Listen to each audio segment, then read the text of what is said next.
मिल रही है जहां पर झुंड से बिछड़े हुए आक्रामक दंतैल हाथी का एक वीडियो सामने आया है और ये वीडियो गोइलाकेरा क्षेत्र के उसी बेला गांव का है जहां पर उसी बेला गांव के क्षेत्र का बताया जा रहा है। और इस वीडियो में ये जो दंतैल हाथी है वो घर के आंगन में पहुंच गया और लोग उसे आवाज देकर भगा रहे हैं। इस हाथी को घने जंगल की ओर खदेड़ने के लिए आई पश्चिम बंगाल की टीम अब तक जंगल में हाथी को ट्रेस नहीं कर पाई है। दंतैल हाथी अब तक 6 लोगों की जान ले चुका है। फिलहाल ये हाथी गोइलाकेरा में भटक रहा है और इस हाथी को काबू में करने के लिए पश्चिम बंगाल की स्पेशल टीम को बुलाया गया है। अब ये टीम हाथी को घने जंगल की ओर खदेड़ने का काम करेगी।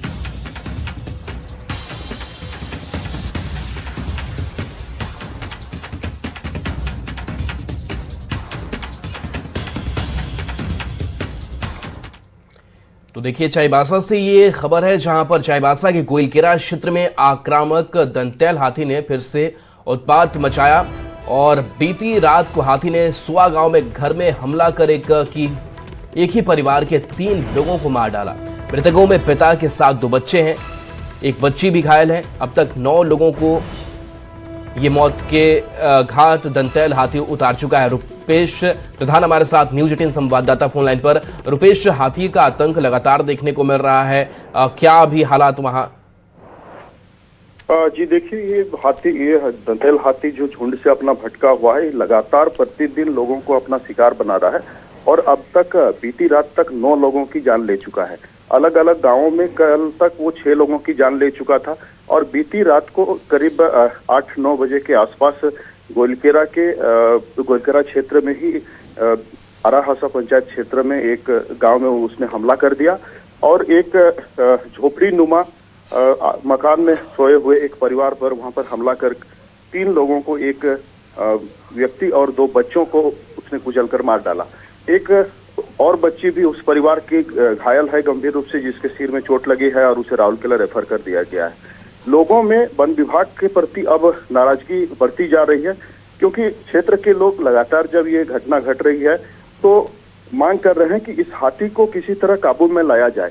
पश्चिम बंगाल की टीम कल पहुंची हुई है और शाम को पश्चिम बंगाल की टीम वनकर्मियों के साथ इस हाथी के खोजबीन में लगी थी, लेकिन सबसे बड़ी नाकामी वन विभाग का कहा जाए तो वन विभाग के कर्मी अब तक इस हाथी को ट्रैक नहीं कर पा रहे हैं। कल भी कई घंटे तक शाम में इस हाथी की खोजबीन में लगे रहे लेकिन वे इस हाथी को नहीं पाए और ये घटना फिर घट गई जिसमें कि एक ही परिवार के 3 लोगों की मौत हो गई है, जिसमें 2 बच्चे छोटे मासूम बच्चे भी शामिल हैं। और वन विभाग की अगर बात करें तो यहाँ जैसे डीएफओ या अन्य अधिकारियों से जैसी हमारी बात हुई थी, वे सिर्फ इसे हाँक कर घने जंगल की ओर ले जाने की बात करते हैं, लेकिन कोई बड़ा डिसीजन की अगर बात करें तो क्या इसे काबू में करने के लिए ट्रैंकुलाइज किया जा सकता है क्या नहीं, इस बारे में कोई स्पष्ट जवाब वे नहीं दे रहे हैं। ग्रामीणों की भी मांग है कि उसे ट्रैंकुलाइज कर बेहोश कर जैसे दूसरे जगह कहीं ले जाया जाए, लेकिन वन विभाग इस बारे में अब तक कोई फैसला नहीं ले रहा है। जी चलिए, शुक्रिया रुपेश इस अपडेट के लिए आपका।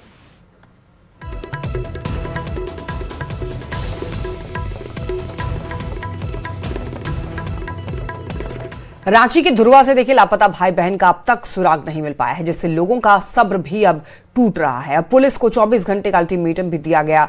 हालांकि पुलिस ने सूचना देने वाले को 51,000 रुपए इनाम की घोषणा भी कर दी है, लेकिन सवाल यही है कि आखिर कहां गायब हो गए हैं बच्चे। इस रिपोर्ट पे देखिए। लापता मासूमों का अब तक सुराग नहीं, टूट रहा परिजनों का सब्र। बच्चों के बिना हम भी नहीं रहेंगे, ये गुहार है उस परिवार की जिसके जिगर के टुकड़े लापता हो गए। 2 जनवरी को रांची के धुरवा थाना क्षेत्र से लापता हुए मासूम भाई बहन अंश और अंशिका का अब तक कोई सुराग नहीं मिल पाया। अब परिजन और ग्रामीणों के सब्र का बांध भी टूट चुका है। लोगों ने पुलिस को 24 घंटे का अल्टीमेटम दे दिया है और कहा कि वो सड़क पर उतरकर पुलिस प्रशासन के खिलाफ अपनी आवाज बुलंद करे। थोड़ी माई बहन से कि हमार बच्चा चाहिए, अन्यथा हमनियों के नहीं जीव दे के हमनी के चल जाम। ये हमनी के हाथ जोड़ी बा लेके न रही तो हमनी के रह के है जका करब। पुलिस का कार्रवाई जो हो रहा है, पुलिस के कार्रवाई बा अब ये कि हमनी के केनहू से बच्चा वापस कर दल। कुछ करते तो बच्चा अब तक मेरा पास होता। बच्चा 4 दिन हो गया या बच्चा मिलता है नहीं। हम यही चाहते हैं कि आप लोग कहीं से भी मेरा बच्चा वापस करवाइए। और ये राजधानी के विषय है, बगल में आधा किलोमीटर में विधानसभा हाई कोर्ट है, बगल में यहाँ पर जो कि सारा कम्युनिकेशन है, और वहाँ पर ऐसे जगह पर अरे यही कोई अमीर का बच्चा रहता, कोई दौलतमंद का बच्चा रहता, अभी शासन प्रशासन सारा यंत्र तंत्र जो है कि सड़क पर आ जाता और रिकवरी कर देता। वहीं पुलिस की कई टीमें लगातार तलाश में जुटी हैं, लेकिन अब तक बच्चों की बरामदगी नहीं हो सकी। थक हार कर पुलिस ने बच्चों के बारे में जानकारी देने वालों के लिए 51,000 रुपए इनाम की घोषणा की। साथ ही बच्चों का पोस्टर जगह जगह पर लगाए गए। जो भी तकनीकी इंफॉर्मेशन लिया जा सकता है हम लोग उस पर पूर्णतः प्रयास कर रहे हैं। इसमें SIT का गठन हो चुका है। हम लोग अपने लेवल से बेहतर प्रयास कर रहे हैं, सही सूचना देंगे। उनको 51,000 रुपये का इनाम हम लोग तरफ से दिया जाना, प्रशासन की तरफ से दिया जाना है।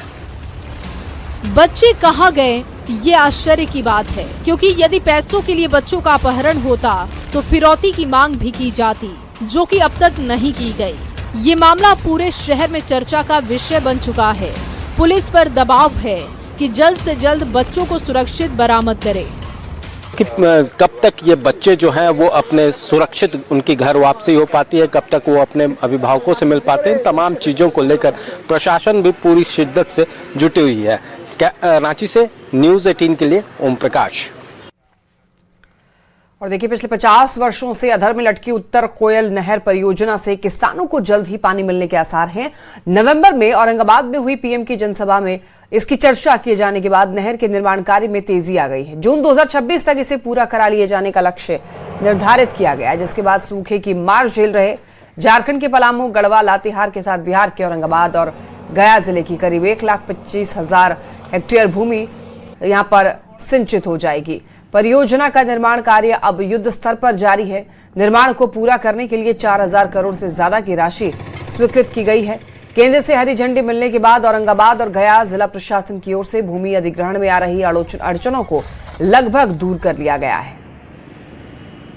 उत्तर कोयल नहर के कनेक्ट करने की वजह से जो पट्टीकरण हुआ है, इसके वजह से अभी बहुत लाभ हो गया है। नहीं तो पहले पानी टूट के इधर उधर बह जाता था, जिसके कारण किसान को जो है पानी नहीं मिल पाता था खेत में। हम लोग पहले बरसात का आसरा देखते थे कि वर्षा कब होगी, मेरी फसल कब रोपा जाएगा। मेरा उत्तर कोयल नहर होने से बरसात का आसरा नहीं देखना है। हम लोग किसान अब लोग नहर समय पर दे देगा। कि नॉर्थ कोयल वाला प्रोजेक्ट चल रहा है, तो उसको हम जल्द से जल्द उसका जो लैंड एक्विजिशन का मामला है वो सबको संपूर्ण कराकर जल्दी से उसको क्रियान्वित करवाएं। वही हमारा अभी मेन प्रायोरिटी तो वही रहेगा। अररिया से बड़ी खबर है, जहां रजिस्ट्री ऑफिस के रिकॉर्ड रूम में फर्जीवाड़ा कर नकली कागजात तैयार करने जैसी कहानी उजागर होने के बाद विभाग की ओर से नगर थाने में 10 लोगों पर नामजद केस दर्ज कराया गया था, लेकिन FIR के 19 दिन बाद भी पुलिस जांच ही कर रही है। जिला वर निबंधक पदाधिकारी ने खुद इसकी पुष्टि करते हुए ऑफिस के 2 स्टाफ और बाहरी 8 लोगों पर केस दर्ज करवाया था। बावजूद एक भी आरोपी की गिरफ्तारी नहीं हुई है। यदि आप अपनी जीवन की सारी कमाई के बाद जमीन खरीद रहे हैं तो जरा संभल जाइए, क्योंकि यह तस्वीर जो है जिला निबंधन कार्यालय अररिया की है और इस कार्यालय में जो है भूमि माफियाओं की एंट्री हो गई है। और हम बता दें कि 19 दिन हो गए हैं। यह भूमि माफिया का खेल देखिए, उसका वर्चस्व देखिए कि जिला प्रशासन की तरफ से जो FIR दर्ज कराया गया था, FIR दर्ज होने के 19 दिन के बाद भी किसी की गिरफ्तारी नहीं हुई है। बता दें कि फर्जी तरीके से रजिस्टर का पन्ना फाड़कर उसमें नकली पन्ना लगाकर जमीन बेचने का जो और जमीन हड़पने का जो नींव है, उसकी जो कहानी है वो यहीं से शुरू होती है। सब रजिस्ट्रार द्वारा जो है इस विभाग के जिला निबंधन कार्यालय विभाग के 2 कर्मी और कुल 8 बाहरी लोगों पर नामजद प्राथमिकी दर्ज कराने के 19 दिन के बाद भी जिला प्रशासन मौन है। ऐसे में समझा जा सकता है कि जिले में जो है भूमि माफियाओं को संरक्षित आखिर कौन कर रहा है। सतीश कुमार, न्यूज़ 18 अररिया। समस्तीपुर के रहीमपुर रुदौली गांव शहीद CRPF जवान कौशल कुमार मिश्रा को श्रद्धांजलि देने सीआरपीएफ के डीजी ज्ञान प्रताप सिंह पहुंचे। सीआरपीएफ के डीजी ने यहां पर परिजनों से मुलाकात और श्रद्धा सुमन अर्पित किया। ज्ञान प्रताप सिंह ने ये कहा कि सीआरपीएफ शहीद परिवार के साथ हर वक्त खड़ा रहेगी। उन्होंने शहीद सीआरपीएफ इंस्पेक्टर कौशल कुमार मिश्रा की वीरता की प्रशंसा भी की। 10 अक्टूबर को कौशल मिश्रा अपनी टीम के साथ झारखंड के जराईकेला थाना क्षेत्र और बाबूडेरा जंगल में सर्च ऑपरेशन पर थे। इसी दौरान नक्सलियों ने आईईडी ब्लास्ट कर दिया और इस विस्फोट में वो गंभीर रूप से घायल हो गए और उसके बाद उनको एयरलिफ्ट करके राउरकेला, फिर रांची और उसके बाद दिल्ली एम्स भेजा गया था, लेकिन 30 अक्टूबर की सुबह उन्होंने दम तोड़ दिया था। मैं यहाँ सिर्फ यह कहने और परिवार को दिलासा दिलाने आया हूँ कि केंद्रीय रिजर्व पुलिस बल अपने हर वीरगति प्राप्त सेनानी के साथ खड़ा है। आप ही लोगों की कठिन मेहनत है जिसके कारण आज हम नक्सल विरोधी अभियानों में नक्सलवाद को भारत से पूर्णतया समाप्त करने के कगार पर खड़े हैं। आपका यह बलिदान, आपकी कठिन तपस्या, इसको न सिर्फ केंद्रीय रिजर्व पुलिस बल परंतु पूरा देश नमन करता है। आरजेडी सुप्रीमो लालू प्रसाद की बेटी रोहिणी आचार्य के घर काफी दिनों के बाद खुशियां लौटी है। यह मौका उन्हें उनके बड़े बेटे की वजह से मिली है। बेटी की सफलता पर रोहिणी आचार्य गर्व महसूस कर रही हैं। दरअसल रोहिणी आचार्य के बेटे ने प्री यूनिवर्सिटी की पढ़ाई पूरी कर ली है और वे बेसिक मिलिट्री ट्रेनिंग के लिए गए हैं। रोहिणी ने खुद अपने एक्स हैंडल पर यह पोस्ट किया है। तस्वीर और वीडियो शेयर करते हुए उन्होंने लिखा है कि मेरा दिल गर्व से भरा हुआ है। आज अपनी प्री यूनिवर्सिटी की पढ़ाई पूरी करने के बाद 18 साल की उम्र में हमारा बड़ा बेटा आदित्य 2 साल की बेसिक मिलिट्री ट्रेनिंग के लिए गया है। आदित्य, तुम बहादुर, साहसी और अनुशासन के साथ रहने वाले हो। जाओ, कमाल कर दिखाओ। हमेशा याद रखना, जीवन की सबसे कठिन लड़ाइयों में ही योद्धा बनते हैं। हम सबों का सारा प्यार और हौसला हमेशा तुम्हारे साथ है।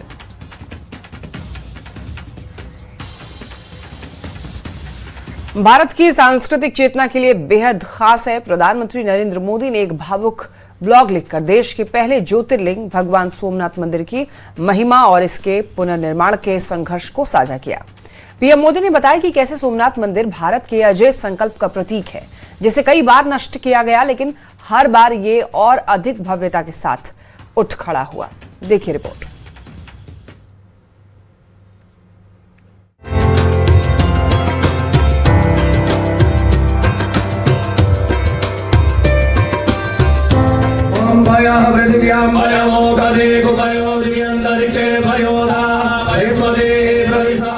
पीएम मोदी ने गुजरात के प्रभास पाटन में बने ज्योतिर्लिंग सोमनाथ मंदिर पर एक लेख लिखा है। ये ब्लॉग पोस्ट सोमनाथ पर 1026 में हुए पहले आक्रमण के 1000 साल पूरे होने पर है। पीएम ने इसे सोमनाथ स्वाभिमान पर्व दिया है। गौरतलब है कि विदेशी आक्रमणकारी गजनी के महमूद गजनवी ने जनवरी 1026 में सोमनाथ पर आक्रमण कर उसे ध्वस्त कर दिया था।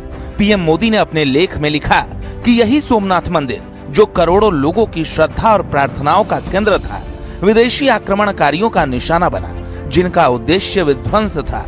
जनवरी 1026 में गजनी के महमूद ने इस मंदिर पर बड़ा आक्रमण कर उसे ध्वस्त कर दिया था। ये आक्रमण आस्था और सभ्यता के एक महान प्रतीक को नष्ट करने के उद्देश्य से किया गया एक हिंसक और बर्बर प्रयास था। फिर भी 1000 साल बाद आज भी ये मंदिर पूरे गौरव के साथ खड़ा है। साल 1026 के बाद समय समय पर इस मंदिर को पुनः निर्मित करने के प्रयास जारी रहे। मंदिर का वर्तमान स्वरूप 1951 में आकार ले सका। संयोग से 2026 का यही वर्ष सोमनाथ मंदिर के पुनर्निर्माण के 75 वर्ष पूरे होने का भी वर्ष है। माननीय प्रधानमंत्री जी ने जिन भाव की अभिव्यक्ति की है, वो दर्शाता है कि भारतीय संस्कृति की वो जीवनी शक्ति थी, वो संघर्ष शक्ति थी, जिसने दुनिया के सबसे बर्बर आक्रमणों को भी झेल कर अपने को बचा के रखा। जिसके लिए अटल जी ने लिखा था कि दुनिया का इतिहास पूछता रोम कहां, यूनान कहां है, घर घर में शुभ अग्नि जगाता वो उन्नत ईरान कहां है, दीप बुझे पश्चिमी जगत के छाया जब बर्बर अंधियारा, तभी चीर कर तम की छाती चमका हिंदुस्तान हमारा। और जो चमक थी उसकी अभिव्यक्ति सोमनाथ के प्रथम ज्योतिर्लिंग में दिखाई पड़ती थी। इस दौरान अपने लेख में पीएम मोदी ने पूर्व प्रधानमंत्री जवाहरलाल नेहरू का भी जिक्र किया। पीएम मोदी ने लिखा, उस अवसर पर तत्कालीन राष्ट्रपति डॉक्टर राजेंद्र प्रसाद उपस्थित थे। महान सरदार साहब इस ऐतिहासिक दिन को देखने के लिए जीवित नहीं थे, लेकिन उनका सपना राष्ट्र के सामने साकार होकर भव्य रूप में उपस्थित था। तत्कालीन प्रधानमंत्री पंडित जवाहरलाल नेहरू इस घटना से अधिक उत्साहित नहीं थे। वो नहीं चाहते थे कि माननीय राष्ट्रपति और मंत्री इस समारोह का हिस्सा बने। उन्होंने कहा कि इस घटना से भारत की छवि खराब होगी, लेकिन राजेंद्र बाबू अडिग रहे और फिर जो हुआ उसने एक नया इतिहास रच दिया।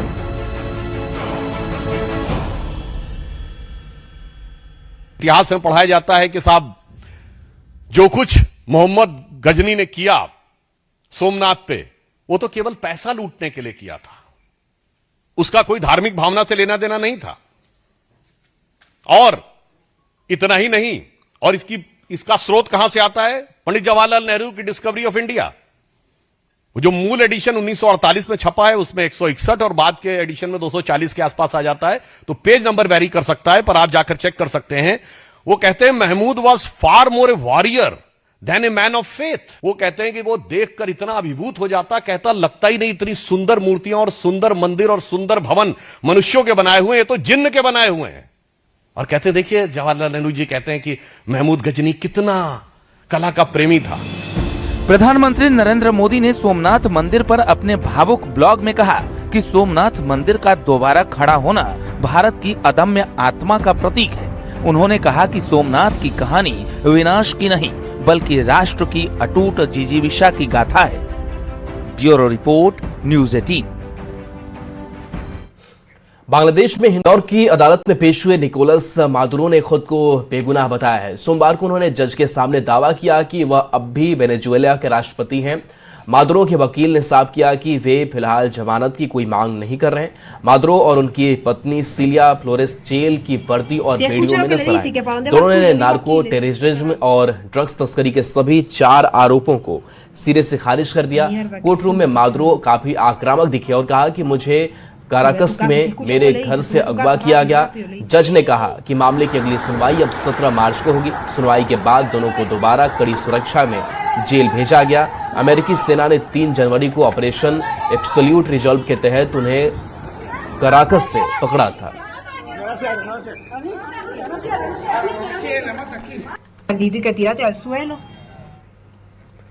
और अब बात बिहार की करते हैं। बिहार की गया की एक लेडी टीचर के पढ़ाने का अंदाज खूब वायरल हो रहा है। श्रीमद् भागवत गीता के श्लोक को वो गाकर बच्चों को पढ़ाती हैं। औरंगाबाद की रहने वाली शालिनी राजपूत, जो गया जी के एक सरस्वती शिशु मंदिर विद्यालय की शिक्षिका हैं, और ये बच्चों को गीता का ज्ञान अपनी गायकी के माध्यम से दे रही हैं। इनका अंदाज लोगों को पसंद आया है। सोशल मीडिया पर ये वीडियो वायरल है। अक्षर ज्ञान के साथ साथ श्रीमद् भागवत गीता के श्लोक को भी ये शिक्षक गाकर बच्चों को पढ़ाती हैं। शालिनी की आवाज़ भी सुरीली है, उन्हें माइक की भी जरूरत नहीं पड़ी। जब वो उपदेशों और श्लोकों को गाकर सुनाती हैं तो मानो सरस्वती उनके होठों पर विराजमान है। उनकी आवाज़ देखिए पूरे क्लासरूम में बिना माइक के ही गूंज रही है। शालिनी के कारण आज विद्यालय की चर्चा हो रही है। हारमोनियम पर थिरकती शालिनी के हाथों की उंगलियां और होठों से मधुर स्वर हर किसी का ध्यान अपनी ओर खींच रहा है। शालिनी ये बताती हैं कि उन्हें संगीत विरासत में मिली है और वो 3 साल की उम्र से ही गा रही है। मन का दास ना बन, इस मन को अपना दास बना ले। तू इस मन का दास ना बन, इस मन को अपना दास बना ले। इस मन को अपना दास बना ले। किस स्थिति में क्या धर्म है तेरा, किस स्थिति में क्या धर्म है तेरा, ज्ञात तो इसका मर्म किए जा। तेरे लिए जो धर्म है निष्ठा से वो कर्म किए जा। सिर्फ ईश्वर को स्मरण करने से निकृष्ट है कलयुग और मैं कलयुग में जन्मा हूँ।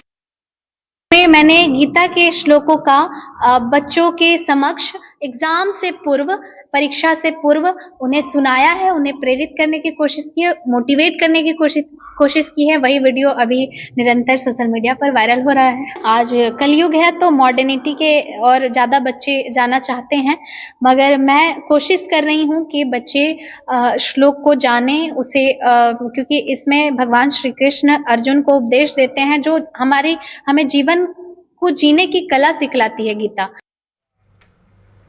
खबर बेतिया से, जहां कड़ाके की ठंड से जंगली जानवर और पक्षी भी परेशान हैं। बता दें कि संसरैया गांव में एक गिद्ध दिखाई दिया। ठंड की वजह से गिद्ध को वो उड़ नहीं पा रहा था।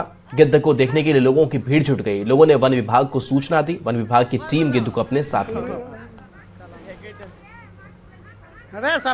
ये तस्वीर देखिए, ठंड किस कदर इन पशु पक्षियों को भी परेशान कर रहा है। इस गिद्ध से उड़ा नहीं जा रहा है, जिसके बाद से स्थानीय लोग पहुंचे और वन विभाग को भी सूचना दी गई। इसके बाद से सुरक्षित रेस्क्यू इस गिद्ध का किया।